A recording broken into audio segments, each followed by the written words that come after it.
Fala, superceiros, aqui é o Super Malva, vamos aí para mais uma videoaula, mas antes de mais nada, vamos para o nosso ritual padrão, se inscreve lá, dá aquela curtida, não custa nada e ajuda bastante o canal crescer, ficar fortão com cara de super-herói, então se inscreve lá, dá aquela curtida e vem com o Super Malva. Tema novo aí, galerinha, estamos aqui em 2023, concurso da Prefeitura de Guarulhos aberto para PEB e especialistas, e o pessoal pediu aí para dar uma força, então estamos aqui. E agora estamos começando aí tema novo, que é culturas escolares, culturas de infância e culturas familiares, as socializações e a escolarização no entretecer dessas culturas. Entretecer, galera, significa juntar, entrelaçar, né? Então, ter essa colaboração aí.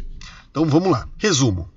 Este artigo visa estabelecer a articulação entre os impasses na escolarização das crianças e as contribuições acerca das culturas de infâncias, culturas familiares, escolares na atualidade. Propomos verificar as novas dimensões de ser criança e viver a infância neste momento histórico e repensar a socialização escolar a partir do entrecruzamento das culturas escolares, consideradas legítimas, e suas relações com algumas culturas familiares e infantis, consideradas até hoje ilegítimas pela escola. Conhecer as culturas das infâncias e as culturas familiares possibilita ampliar a compreensão sobre as crianças brasileiras e possibilita a construção de um projeto de escolarização que entreteça as culturas escolares, que entrelace, né? As culturas da infância e as famílias na sociedade contemporânea. A formulação de uma educação de qualidade somente poderá acontecer por meio do estabelecimento de indicadores socialmente compartilhados entre esses três discursos, tá bom? Esses três tipos de cultura. Esse texto, pessoal, essa introdução aqui, ela fala sobre a cultura da criança. A criança, ela é um ser em formação, mas ela tem a sua própria cultura. A cultura que ela traz da família, quando ela aprende, quando ela está ali socializando com a família, ela aprende, a família ensina para ela suas próprias culturas, suas próprias crenças, né? O costume de jantar, na hora de jantar tem que desligar a televisão, vamos nos reunir. Outras famílias gostam de jantar assistindo programas de televisão, outras famílias gostam de fazer uma oração de agradecimento antes do jantar, antes do almoço. Então, cada um tem seu costume, sua cultura. Olha, dia de domingo, tem que visitar a vovó. Então, tudo isso aí são... Olha, nós também temos que ir para a igreja, temos que ir num parque, num domingo, então tudo isso é a cultura familiar. A criança também tem a cultura da escola. Quando ela vai para a escola, ela tem aquela cultura que ela vai aprendendo ali com... a rotina da escola, ela vai conhecer outras crianças que pensam diferente dela, fala assim, olha, você foi para a igreja ontem? Não, a gente não vai para a igreja. Olha, ontem eu fui para o parque, todo domingo eu vou para o parque. Aí a criança fala assim, eu vou só de vez em quando. Olha, todo domingo eu vou visitar minha avó. Nossa, eu não vou, né, tal, minha avó mora longe. Então ela vai conhecendo culturas diferentes ali, costumes diferentes também. E tem a terceira cultura, que é a cultura própria da criança, que é aquela que ela mesma constrói, que é aquela que ela julga correto de acordo com o que ela acha legal, com o que ela não acha, né? Só que a criança, galera, vocês vão ver aqui no meio desses temas, desses textos todos que a gente vai ler, que a criança muitas vezes ela é vista como um mini adulto. Ela é um ser, uma massa de modelar ali a ser moldado no mesmo formato que a família. E muitas vezes até mesmo a escola, a instituição escolar que não pode fazer isso, gosta ali de querer moldar a criança ao seu jeito, né? Então assim, a criança ela é um fazedor de cultura, ela é um produtor de cultura, ela aprende, ela é um receptor de culturas externas e ela é também um exteriorizador de culturas internas, ou seja, ela também cria a sua própria cultura. Então é isso que nós vamos trabalhar aqui mais ou menos nesse resumo, tá bom? Mas nós vamos ver aí as dificuldades, nós vamos ver aí como que chama? Os desafios aí que são encontrados de acordo com o texto, né? Para que aconteça, né? Para que aconteça essa universalização aí, que a criança seja reconhecida. E normalmente aí não é, né? Bom, aqui nós temos impasses na escolarização das crianças brasileiras. Desde o final da década de 70, o Brasil conseguiu a quase universalização da escolarização das crianças de 7 anos. Mesmo assim, ainda se faz necessário construir respostas adequadas para explicar o maciço fracasso da escola, que apesar de atender a quase totalidade das crianças, ainda não conseguiu oferecer a elas um espaço social onde adquiram conhecimentos culturais, artísticos e científicos, além de valores e habilidades para viver de forma cidadã o século XXI.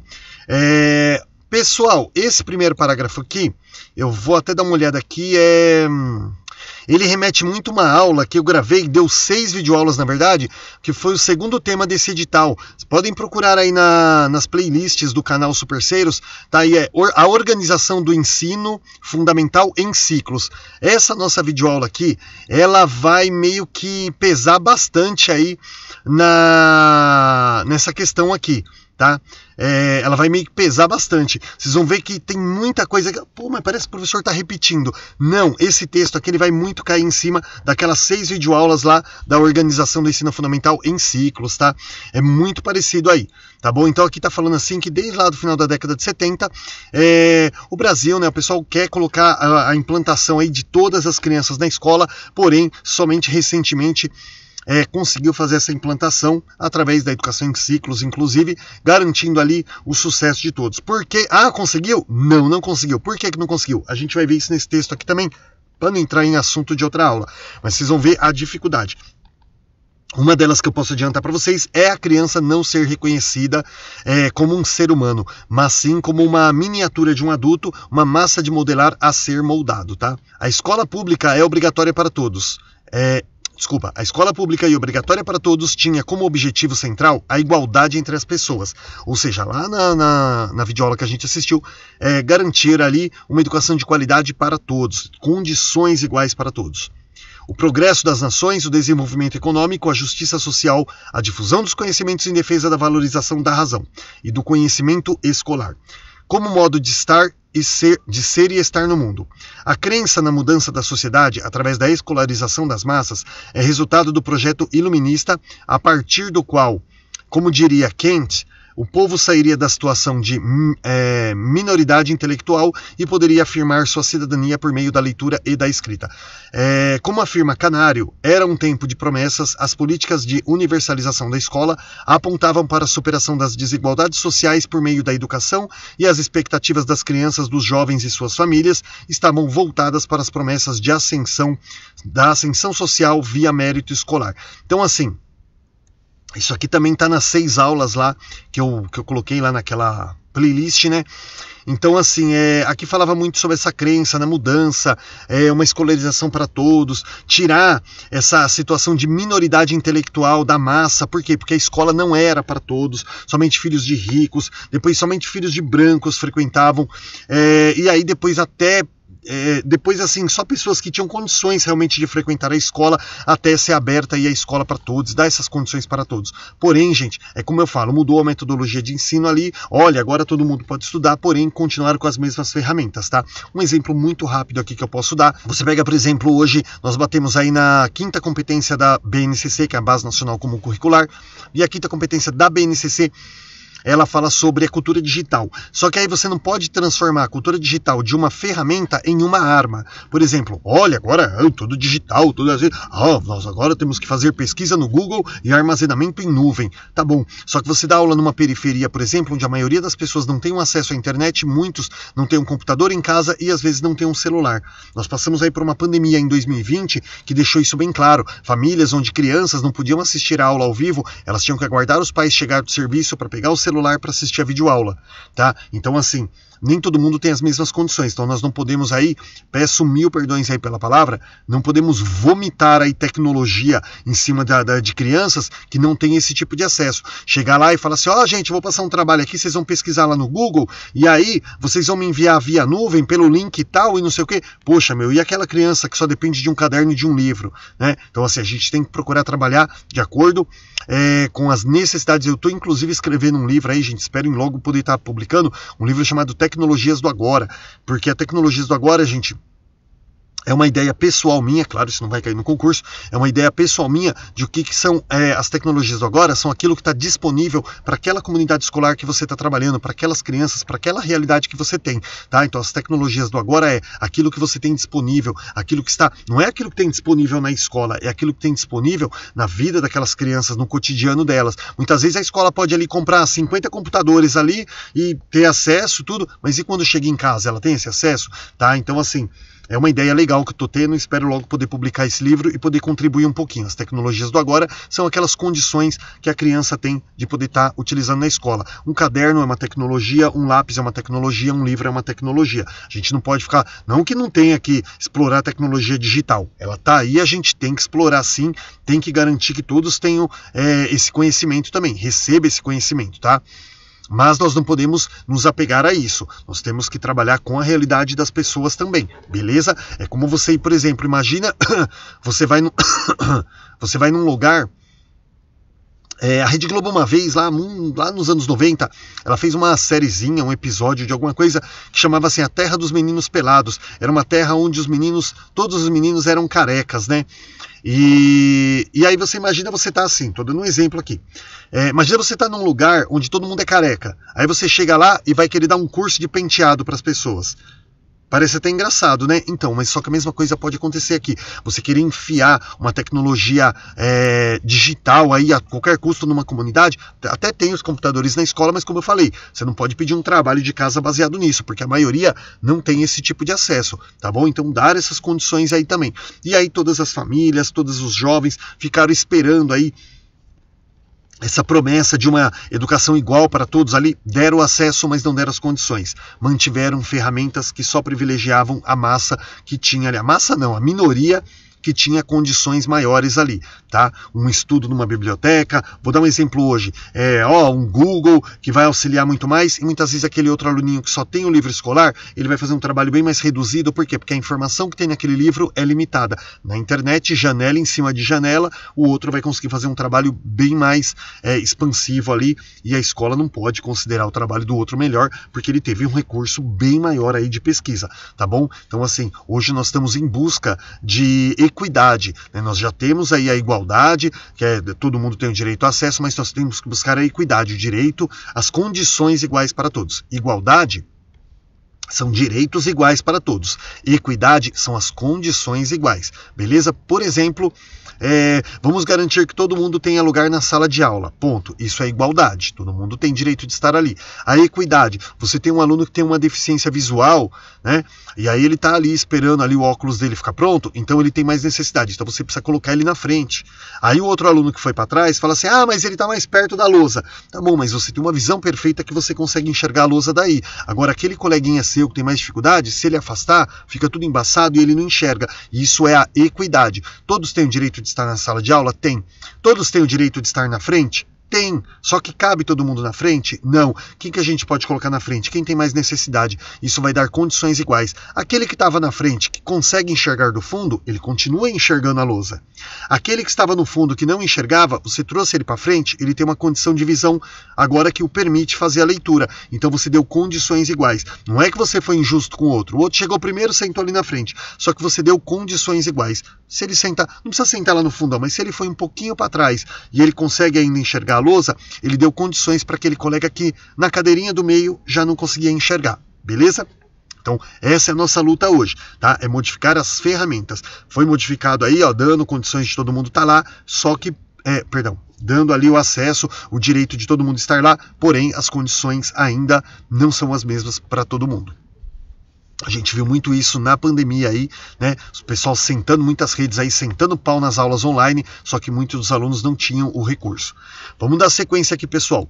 Nos últimos anos, estamos vivendo uma situação onde fica evidente que esta promessa, como havia sido formulada, não se cumpriu. Agora, as perguntas aos pesquisadores, educadores e formuladores de políticas educacionais centram-se na discussão sobre a qualidade da educação e do ensino que se está oferecendo nas instituições educativas. Então você vê aí, que nos últimos anos, né, a gente ficou aguardando, as famílias, a sociedade ficou aguardando aí que aquela promessa que tinha sido que tudo ia melhorar fosse cumprido e não foi cumprido. Parece até promessa de político em campanha, né? Depois de 4 anos, você vê que nada daquilo foi cumprido.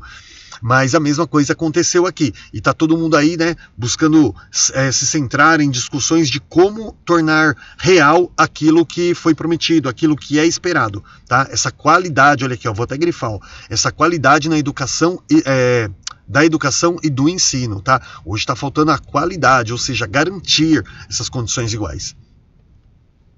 O questionamento inicia com perguntas como: será possível realizar a promessa republicana? Como oferecer qualidade na educação para todos em uma sociedade com imensas desigualdades sociais? Como desmontar essa situação perversamente paradoxal de oferecer educação sem proporcioná-la? Olha só que poderosa essas duas últimas perguntas aqui, pessoal. As 3. Será que é possível realizar essa promessa? Sim, a promessa de você poder dar uma educação de qualidade com condições iguais para todos, né? Eu acredito que é possível sim, com a colaboração de todos. Eu falei muito disso nas outras aulas. Como oferecer essa qualidade numa sociedade com imensas desigualdades sociais? Como eu falei,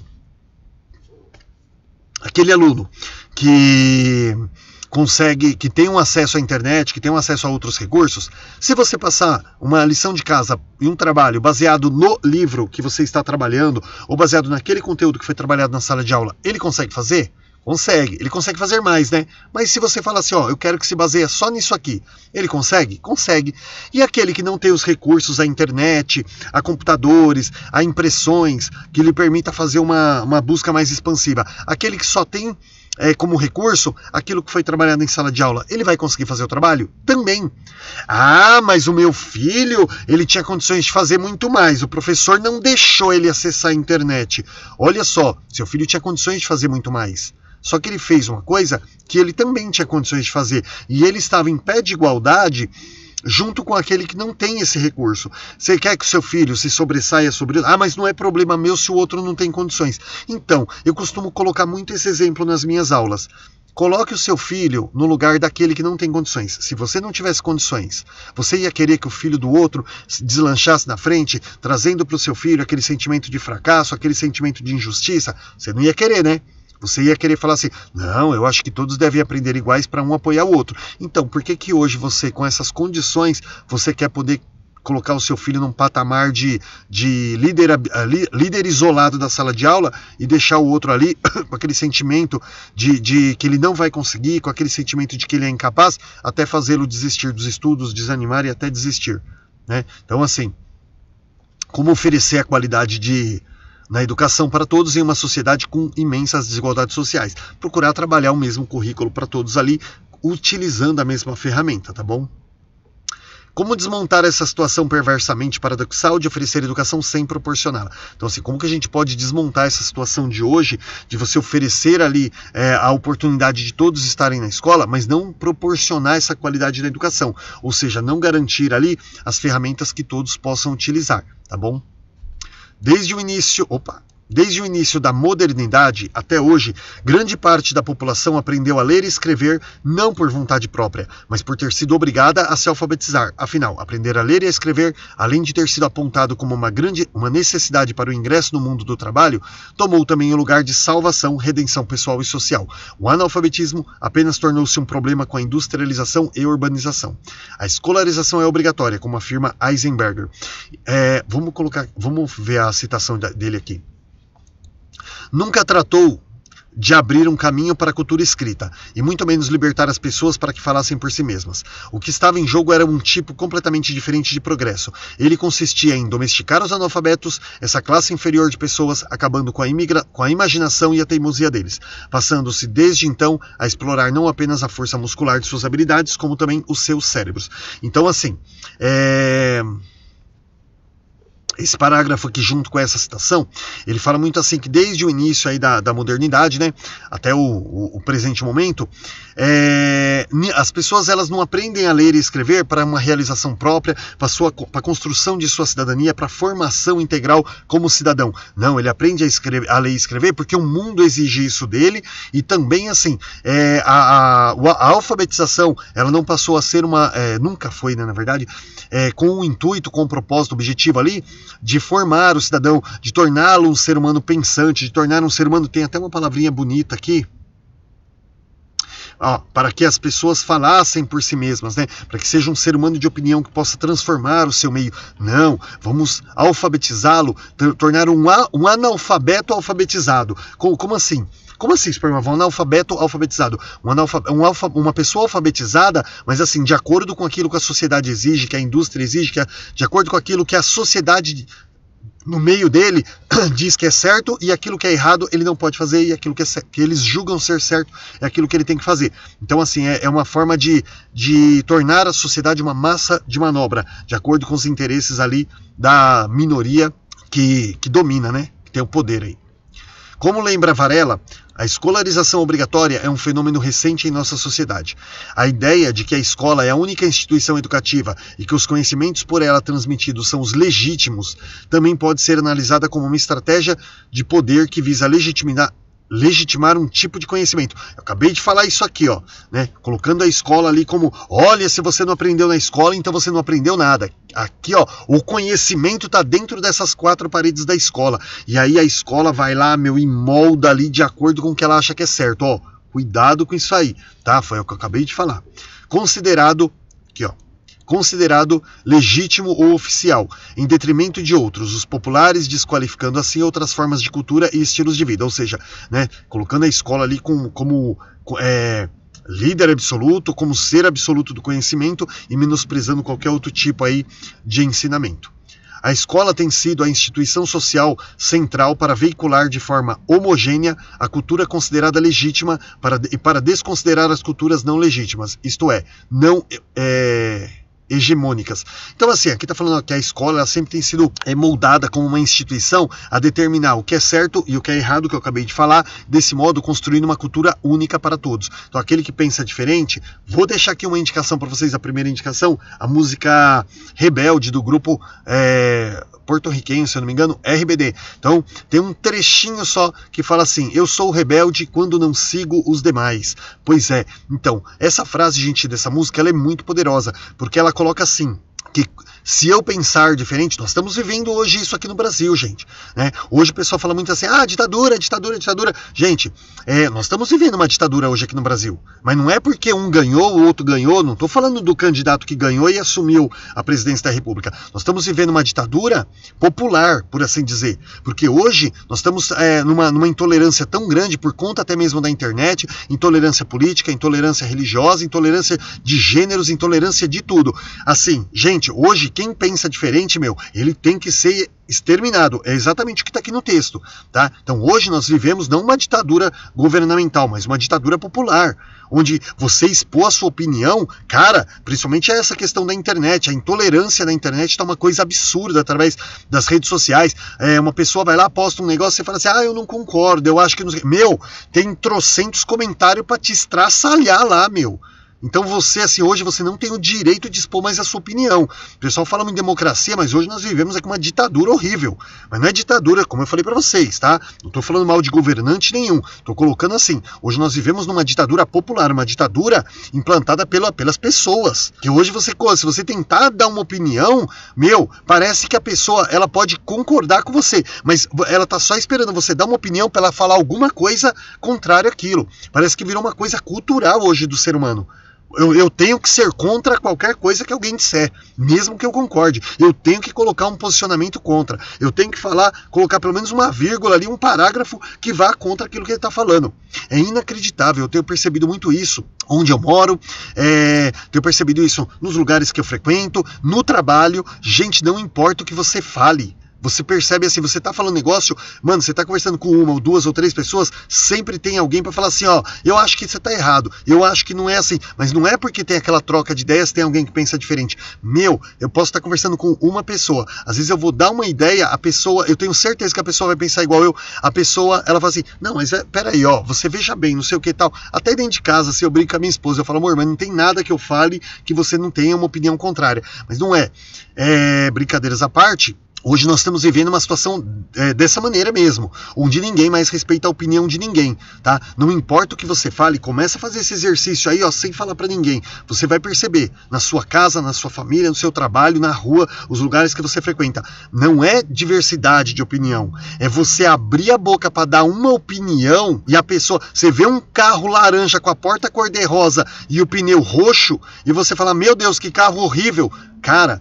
Quem tiver do seu lado vai dizer assim, imagina, cara, você tá por fora, cara, isso aí tá mó moda. Se você passar o mesmo carro e falar assim, meu Deus, que carro lindo, a pessoa vai falar, meu Deus do céu, cara, que gosto horrível você tem pra carro. Não importa o que você fale, você vai perceber que hoje a intolerância tá muito grande. E o pior, quando você expõe uma opinião um pouco mais séria, seja sobre política, sobre religião, sobre isso, qualquer coisa que seja, cara, sempre tem um ali para dizer que você tá errado, e ali começa uma contenda absurda, amizades, laços fraternais estão sendo desfeitos aí pela intolerância, através eu não sei nem como que fala essa palavra, mas através dessa intolerância sobre a liberdade de pensamento, tá?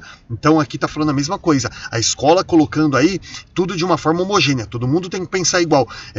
Não sou fã, mas vou também fazer uma segunda indicação aqui, que é o clipe da música Another Break in the Wall, do Pink Floyd, né, da banda. Eu não lembro aí a nacionalidade do Pink Floyd, mas é um clipe, uma música bem antiga, e assim, ele mostra a escola exatamente do jeito que tá falando aqui, sabe, todo mundo pensando igual ali, pensando igual, cara, é um clipe muito bacana, pra vocês verem que o radicalismo não é bom em nada, né, eu particularmente não gosto do Pink Floyd, não gosto das músicas do Pink Floyd, as ideias do Pink Floyd, porém, reconheço um excelentíssimo trabalho, principalmente através dessa música, desse videoclipe, que passa uma mensagem muito bacana, tá, coloca as crianças, os jovens ali, ó, como marionetes sendo moldadas por uma cultura única, tá? Então, cara, não podia ter dado exemplo melhor, tá bom? Gente, vamos lá. Nesta perspectiva, a escolarização também pode ser analisada como um processo de colonização, pelo qual passaram obrigatoriamente as crianças de todas as classes sociais e as pessoas adultas das classes populares para poderem pertencer ao mundo industrializado. A separação presente ainda hoje entre os processos de escolarização de alfabetização e a cultura escrita é tão evidente que, apesar de termos uma escola pública obrigatória e gratuita de 9 ou 10 ou 12 anos, ainda temos, mesmo, 9, gente, porque é o ciclo fundamental, e 12 anos aí porque abrange também o ensino médio, tá bom? Ainda temos, mesmo nos países mais desenvolvidos, o retorno do analfabetismo em sua nova versão iletrada. A escolaridade obrigatória não garantiu o acesso à cultura escrita para todos. Como e por que a escola brasileira falha na transmissão cultural, que em linhas gerais seria a sua função explícita? Então, assim, como e por que a escola falha tanto nisso? Gente, isso aqui, eu vou explicar a mesma coisa 100 vezes, tá? Gente, é sempre priorizando a cultura única, não valorizando a diversidade, não valorizando que a criança ela também é um construtor de cultura, não, a criança e o jovem, né?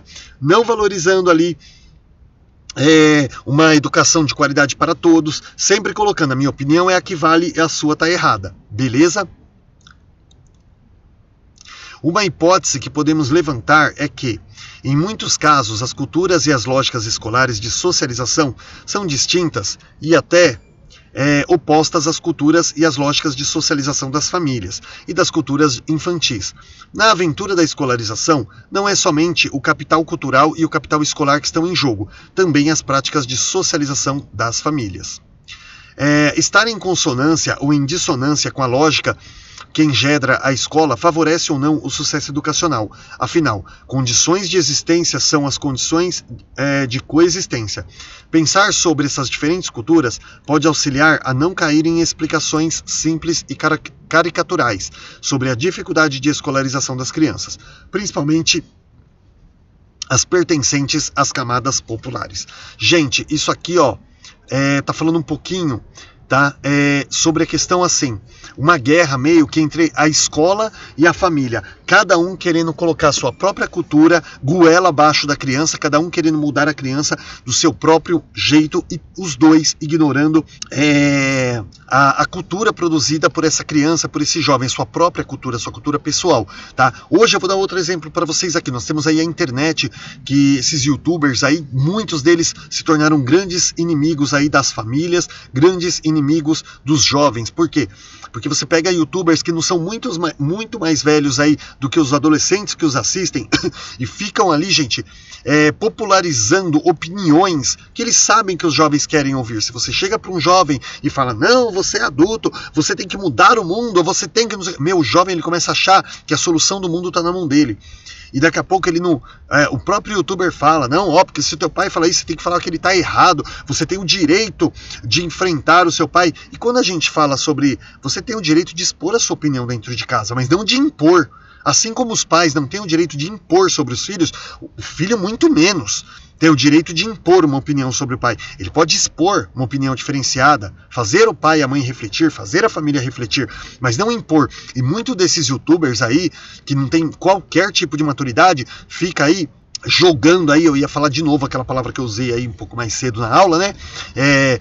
Jogando porcarias no ouvido desses jovens, lavando as suas mentes de uma maneira suja, de uma maneira controversa, colocando filhos contra pais, causando uma desordem e ganhando fortunas, porque eles monetizam seus canais, ganham milhões de seguidores, estão andando de Lamborghini, viajando o mundo inteiro e ensinando o jovem uma espécie de revolução, onde o jovem ele só vai andar para trás, ele passa a abandonar, a desprezar a qualidade de ensino, aquilo que é trabalhado na escola, aquilo que é trabalhado na sua casa, e seguir cegamente esse líder medíocre da internet.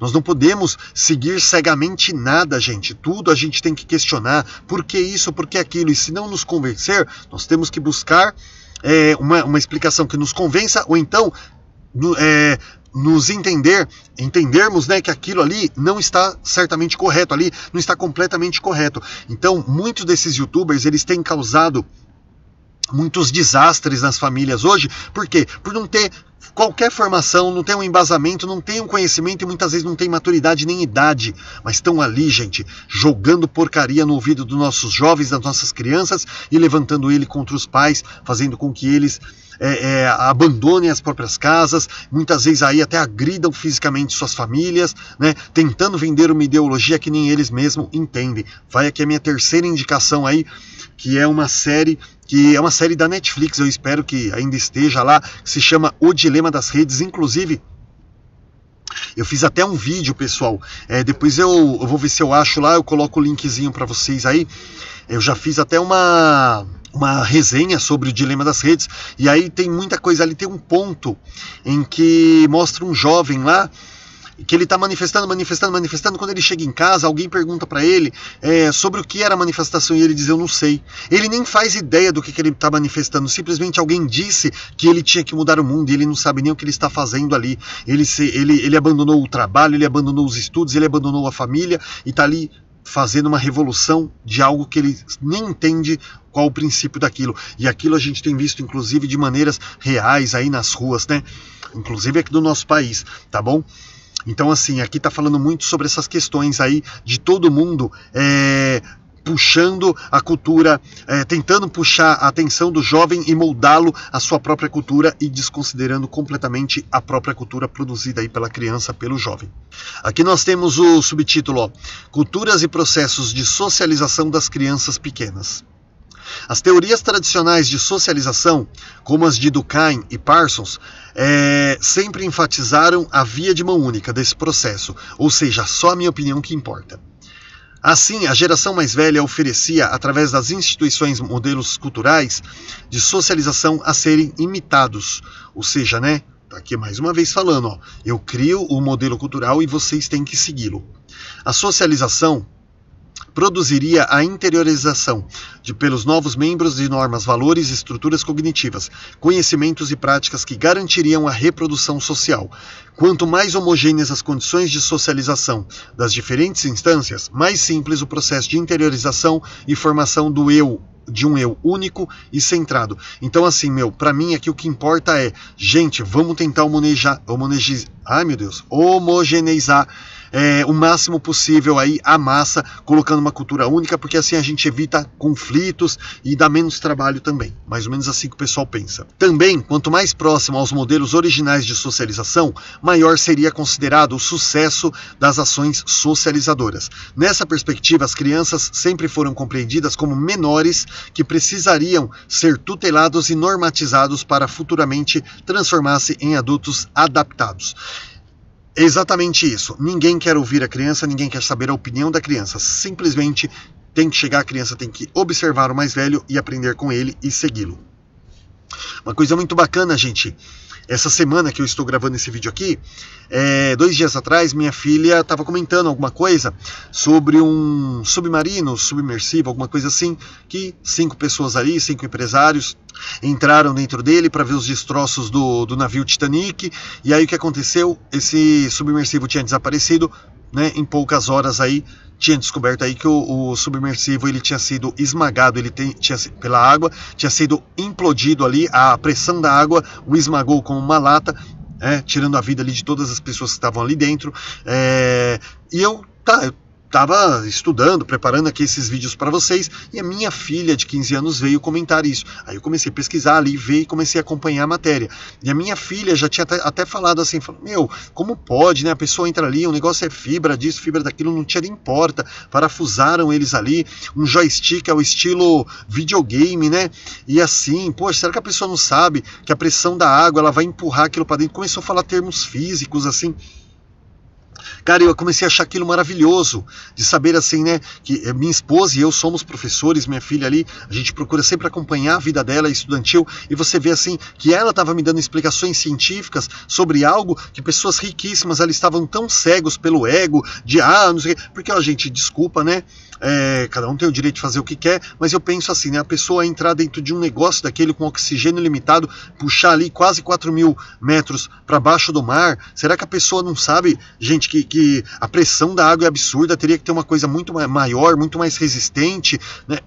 Então, assim, a pessoa fica ali naquela coisa, não, eu quero mostrar que eu cheguei lá, eu quero ter o poder, eu tenho o dinheiro, eu quero poder ter o poder de chegar lá e onde ninguém mais consegue chegar. Então, assim, né, infelizmente, aí perderam suas vidas.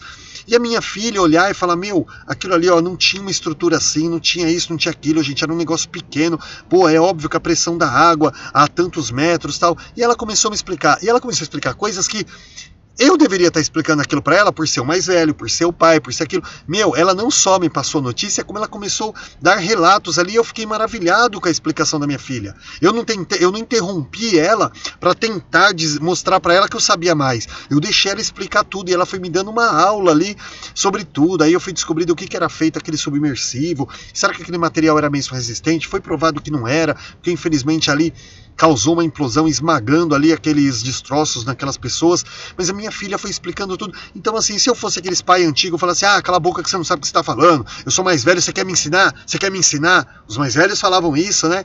A minha avó, por exemplo, Deus a tenha, sempre falava isso, você quer me ensinar? Quando você nasceu, eu já isso, eu já aquilo. Então, assim, o mais velho, antigamente, ele não admitia aprender nada com o mais jovem, né? Ele achava que ele era um ser absoluto. E nós, hoje, né? Hoje eu fico feliz em poder dizer que eu aprendo muito com a minha filha, minha esposa aprende muito com a minha filha. Hoje nós vemos os jovens com as tecnologias digitais, que eles sabem, esses programas que eu estou utilizando aqui para editar meus vídeos, minha filha me passou o programa e me ensinou a usar. Porque assim, eu fazia isso muitos anos atrás. Depois a gente vai ficando um pouco mais velho, você vai perdendo a paciência. Então, assim, de procurar, de aprender.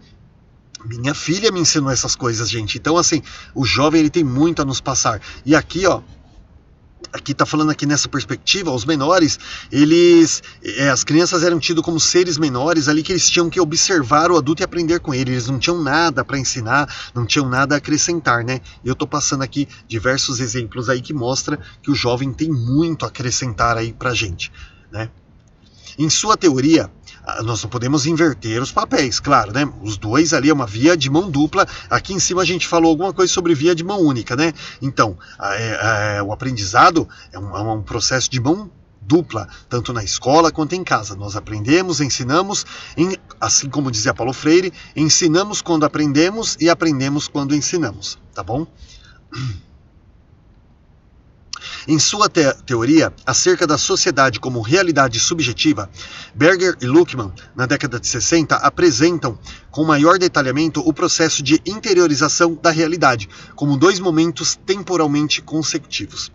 A socialização primária é a primeira socialização que o indivíduo experimenta na infância, da família, e em virtude da qual se torna membro da sociedade. A socialização secundária é qualquer processo subsequente que introduz o indivíduo já socializado em novos setores do mundo objetivo da sociedade.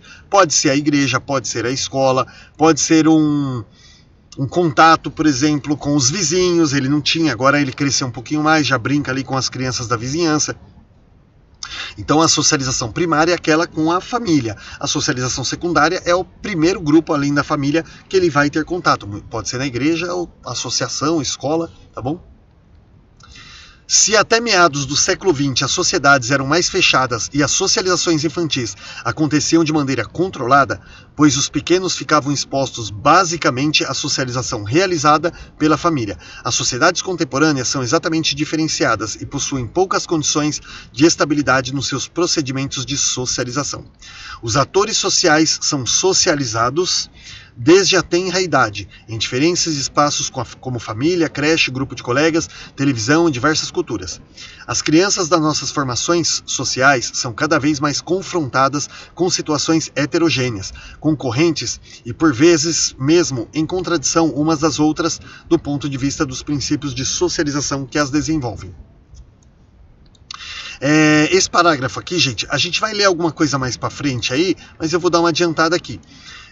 Os modelos de família hoje, os pais que trabalham, os filhos que têm que muitas vezes cuidar do irmão mais novo, mães que trabalham, a criança vai cada vez mais cedo para a escola, tem essa socialização cada vez mais cedo. Então assim, hoje está tudo muito heterogêneo. Tem os pais de filhos, perdão, tem os filhos de pais separados, tem os filhos que têm 2 pais, tem os filhos que têm 2 mães, tem os filhos que moram com os avós. Então assim, está cada vez mais heterogêneo, cada um tem uma família diferenciada.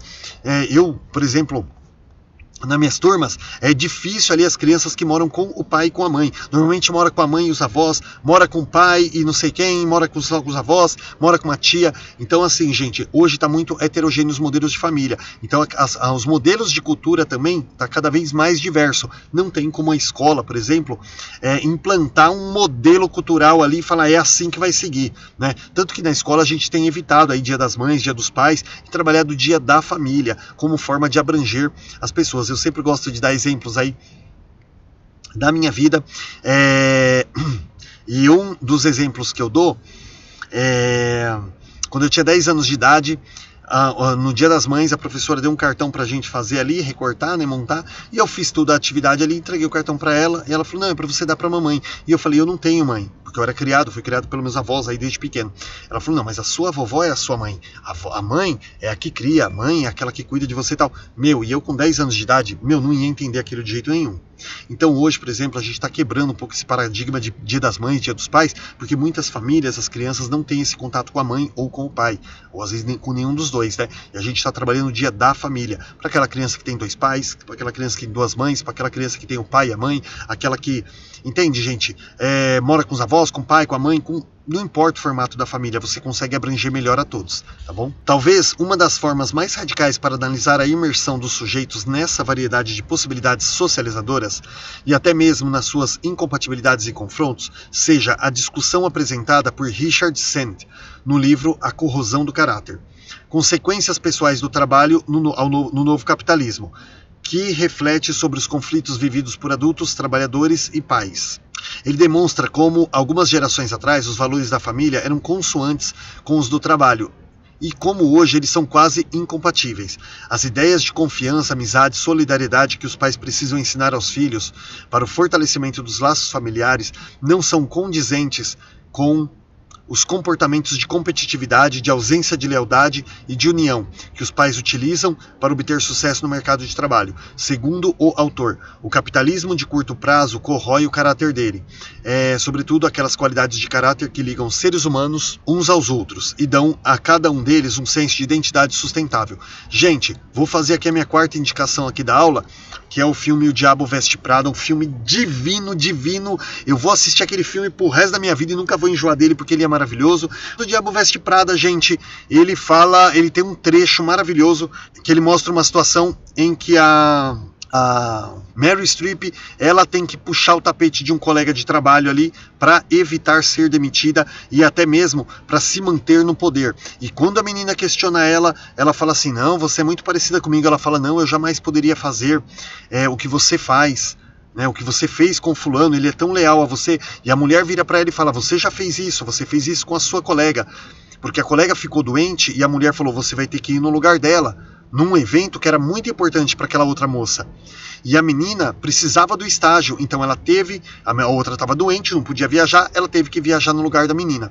E aí a mulher vira para ele e fala, você já fez aquilo com a sua amiga? Ela falou, não, eu não tive escolha. Ela fala, sim, você teve, você escolheu seguir em frente.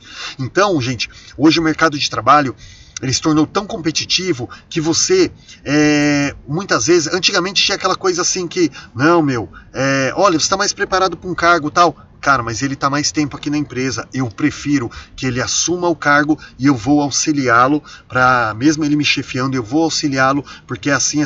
Esse tipo de altruísmo, gente, acabou, o mercado de trabalho está competitivo. Se você tentar fazer uma coisa dessa, a empresa manda você embora e manda o outro também. Por quê? Porque a empresa, ela tem que estar na ponta. Hoje nós temos uma competitividade tão grande em que se você não estiver em primeiro lugar, você pode ficar em último, e acontecer igual no futebol, né? No futebol, quando os 4 últimos lá do campeonato, o que ele faz? É rebaixado. A sua empresa pode até fechar, por quê? Porque ela foi perdendo lugar no mercado de trabalho ali e não conseguiu competir com os grandes. Então essa competitividade, ela tem trazido uma quebra de caráter muito grande que existia antigamente. E hoje está mostrando quão é difícil você trabalhar esse tipo de cultura em casa, você tentando ensinar aquilo que é certo para o filho, mas você tendo que praticar algo totalmente oposto no teu trabalho, tá? É disso que fala esse trecho aqui. William Corsaro, ao aprofundar seus estudos sobre a socialização, vai propor a noção de reprodução interpretativa como uma alternativa para a compreensão desta inserção ativa das crianças no mundo. Para ele, o termo reprodução enfatiza o quanto as crianças são, por conta de sua participação efetiva na sociedade, constrangidas pela estrutura social das diversas instituições culturais, sociais e políticas frequentadas ao longo da vida, da trajetória escolar até o convívio informal com os amigos, a se tornarem semelhantes. Porém, com a palavra interpretativa, o autor salienta que as crianças não apenas internalizam a cultura, mas também contribuem ativamente para a mudança cultural de toda a sociedade. Ou seja, como eu falei, a criança é um construtor também. E o quanto ela é negligenciada, ela é constrangida, porque cada vez que alguém expõe uma opinião, fala assim, você não sabe de nada. Né? Você não tem nada para contribuir, e você tem muito que aprender ainda. Né? Então,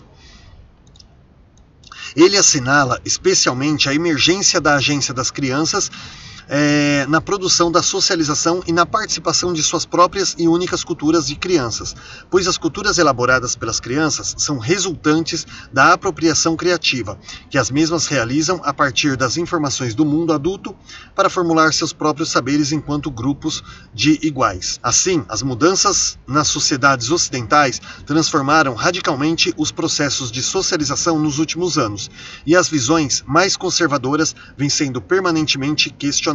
O acesso das mulheres ao mundo do trabalho, que eu tinha falado lá, teve como efeito as crianças entrarem em contato cada vez mais cedo com outras pessoas, como babás, professoras das creches, isto é, cada vez mais as crianças vivem mais precocemente socializações secundárias. Mas surge uma dúvida. Se forem tão precoces, seriam elas realmente secundárias ou passariam a se tornar primárias? Nas sociedades urbanas contemporâneas, as socializações deixam de estar ancoradas apenas na vida familiar, para passarem a ser realizadas por uma rede de socializações plurais. Podemos seguir as palavras de Seton, observar que nesta nova configuração social existe uma importante diferença na compreensão da socialização, que permite verificar não apenas os aspectos de reprodução, mas também os de ação e mudança social. Então está mostrando aqui como a cultura ela vem sendo modificada, ela vem sendo reestruturada no decorrer dos anos, das décadas, principalmente por conta das mudanças do mundo e as mudanças estruturais das famílias também, inclusive essa questão aqui das mães, né, que começaram a entrar cada vez mais aí no mercado de trabalho, no mundo do trabalho, tendo que colocar as crianças cada vez mais cedo na mão de outras pessoas, aí transformando essa cultura numa cultura secundária precoce ou numa nova cultura primária, uma vez que logo como bebê a criança já tem ali os cuidados de uma pessoa que não é de sua família. A revisão das teorias de socialização abre a possibilidade de observar os seres humanos como sujeitos plurais, sendo permanentemente construídos e atualizados, vivendo um processo não unívoco, mas extremamente diferenciado de influências e interpretações dessas influências, que configuram um núcleo duro, mas que experienciam com significativas transformações ao longo de suas ressocializações permanentes. Nesse contexto, vamos partir da premissa de que a socialização é um processo contínuo de inserção cultural e a cultura será compreendida como a construção de significados partilhados por outros ou não, sustentados em práticas da vida individual e social. A socialização é algo que se faz junto, é a forma com que os seres humanos praticam suas ações, vivem suas vidas, evidenciam seus valores, constroem e defendem suas ideias. Como pensar as relações e tensões entre essas diversas culturas socializadoras? Gente, vamos lá. Vocês viram aqui como no finalzinho desse parágrafo que fala que a socialização é algo que se faz junto. Então assim, não tem como você criar uma socialização, criar uma cultura, gente, de uma maneira individual, tá? Deixa eu sentar aqui, deixa eu inventar uma coisa. Já sei, pronto, eu vou introduzir uma coisa na minha própria cultura. Isso não existe. Como que você determina uma cultura? Como que você cria uma cultura, constrói uma cultura? Socializando com outras pessoas, tá? Não tem como socializar sozinho, e socializando com outras pessoas é que você vai conhecer a cultura dele, com a cultura daquele, com a cultura daquele outro, juntar o melhor de cada uma que você julgar que é o melhor de cada uma ali e montar a sua própria cultura, tá bom? Então ela se faz dessa forma, em contato com as pessoas aí, por isso é tão importante essa socialização, esse contato com diversos tipos de grupo, tá bom? Gente, a gente vai entrar numa outra temática aqui, mas acho que essa aula já está ficando meio grandinha, então a gente vai deixar esse teminha aqui para a próxima aula, tá bom? Não deixa de se inscrever, de curtir, de compartilhar com os colegas, estudem bastante, se dediquem bastante aí, espero que logo todos estejam aprovados em seus concursos, com as suas faculdades concluídas, suas pós, mestrado, doutorado, tá bom? O que eu puder contribuir com um pouquinho que sei, ficarei muito feliz, tá bom? Gente, um abraço a todos vocês, bons estudos e até a nossa próxima aula.